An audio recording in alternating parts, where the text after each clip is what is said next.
This presentation is brought to you by Bendix, the Tomorrow People, strategizing, synergizing, making fluid corporate management enterprise C-suite strategy concrete through imagination, customer service, and the development of artificial human empathy machines powered by AI in the blockchain. Bendix. Trust us implicitly because we're the Tomorrow People since 1962. This is Bendix, the Tomorrow People. Additional funding support provided by Come Waste With Me, the first group Dilaudid daiquiri that purposely upcycles unused patient Dilaudid into a tropical take-me-away treat for medical professionals.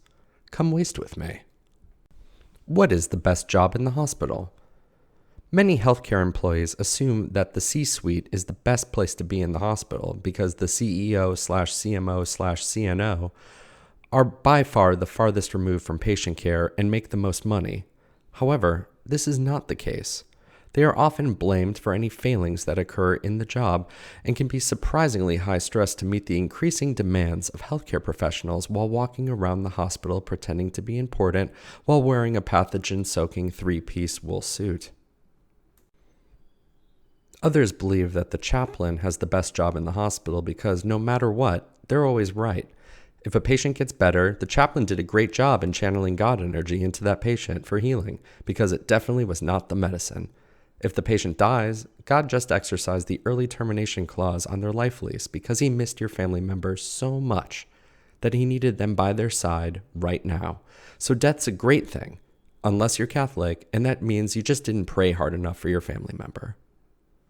The answer is sitters. For those of you in the audience who are not medical, this is a real job. The complete job description of a sitter in the hospital is to sit in the patient room or just outside of the patient's room.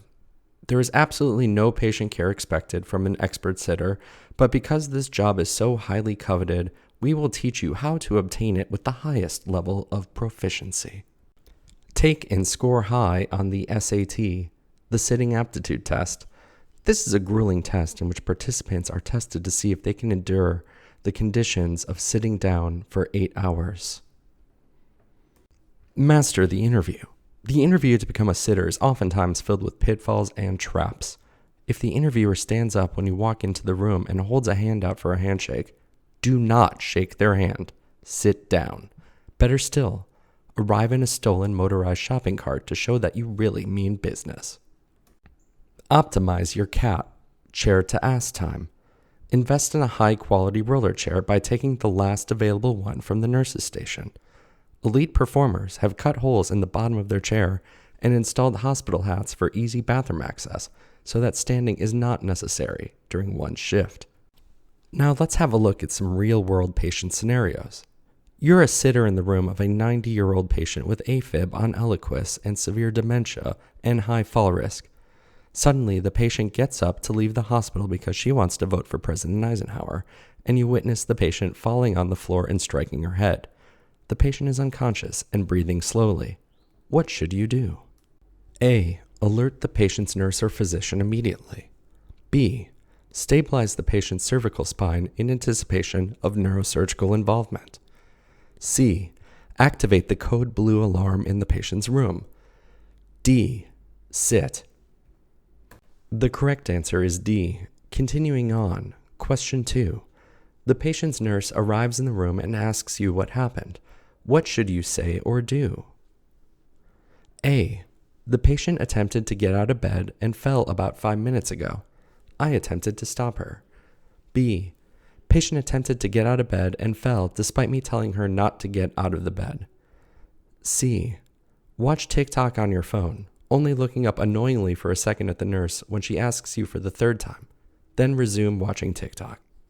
The correct answer is C.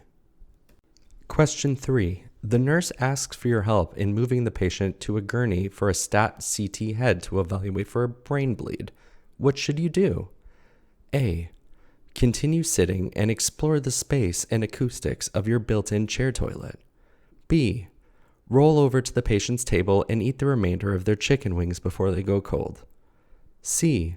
Take the patient's remote now that they won't be watching TV and see if The Price is Right or Judge Mathis is on. D, all of the above. That's right. The correct answer is D.